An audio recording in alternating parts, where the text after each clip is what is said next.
तर राज्यासह देशभरामध्ये शनिवारी लाडक्या बाप्पाचं आगमन होणार आहे। अशातच परदेशात मात्र आज बाप्पा विराजमान होणार आहे। संपूर्ण युरोप, कॅनडा, अमेरिकेसह दुबईमध्ये सुद्धा बाप्पाची प्राणप्रतिष्ठा करण्यात येणार आहे। अमेरिकेत जसजसं पश्चिमेकडे गेल्यावर प्रत्येक टाइम झोनमध्ये एक तास अलीकडे येणार आहेत, तर युरोपमध्ये टाइम झोननुसार वेळेमध्ये एक तासानं वाढ होणार आहे। त्यामुळे या देशांमध्ये एक दिवस आधीच हा बाप्पा विराजमान होणार आहे।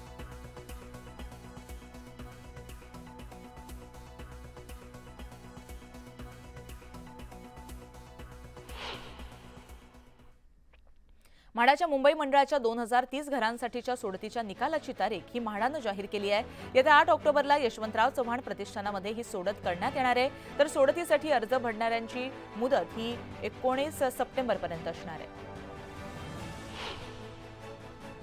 पुणे ग्रामीण पोलीस अधीक्षक संदीप सिंह गिल्ल यांची बदली करण्यात आली आहे। बदली झाल्यावर संदीप सिंह गिल्ल यांनी कारभार स्वीकारला। याआधी त्यांच्याकडे पुणे शहर उपायुक्त म्हणून जबाबदारी होती।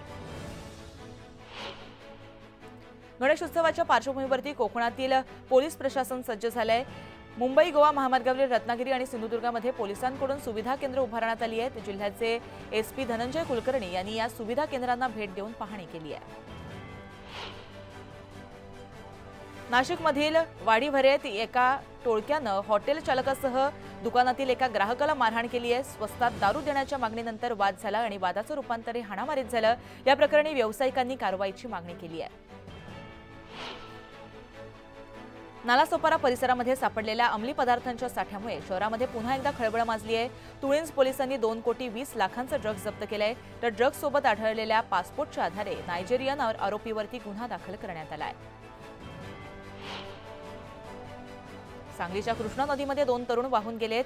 एका गणेश मंडळाची गेल्या वर्षाची जुनी मूर्ती विसर्जन करताना ही दुर्दैवी घटना घडली आहे। 3 जण वाहून जात असताना त्यातील एकाला वाचवण्यामध्ये यश आलंय, मात्र दोघांचा शोध अजूनही सुरू आहे। भुसावळमध्ये 3 लाखांच्या नकली नोटा जप्त करण्यात आल्या आहेत। या प्रकरणी 3 जणांना ताब्यात घेण्यात आलं असून त्यांची चौकशी सुरू आहे। बाजारपेठ पोलिसांनी ही कारवाई केली आहे। महाराष्ट्रातील सगळ्यात लांब बोगदा बडोदा जैनपिटी महामार्गावरती बदलापूर ते पनवेल असा 4.25 किलोमीटर लांबीचा तयार करण्यात आलाय। याचं काम अवघ्या 15 महिन्यात पूर्ण झालंय। केंद्रीय मंत्री नितीन गडकरींनी या कामाचं कौतुक केलंय। एकनाथ खडसेंचा वरिष्ठांनी जर पक्षात प्रवेश दिला असेल तर त्यांना थांबवणारे आम्ही कोण आहोत, असं गिरीश महाजन म्हणालेत। सून आली की भाजपचं काम करायचं, मुलगी आली की राष्ट्रवादीचं काम करायचं, ते भाजपमध्ये आहेत की राष्ट्रवादीमध्ये हे त्यांनाच माहीत, अशा शब्दामध्ये महाजनांनी खडसेंना टोला लगावलाय। एकनाथ खडसेंना जर वरिष्ठांनी पक्षात प्रवेश दिला असेल तर त्यांना थांबवणारे आम्ही कोण आहोत, असं गिरीश महाजन म्हणालेत।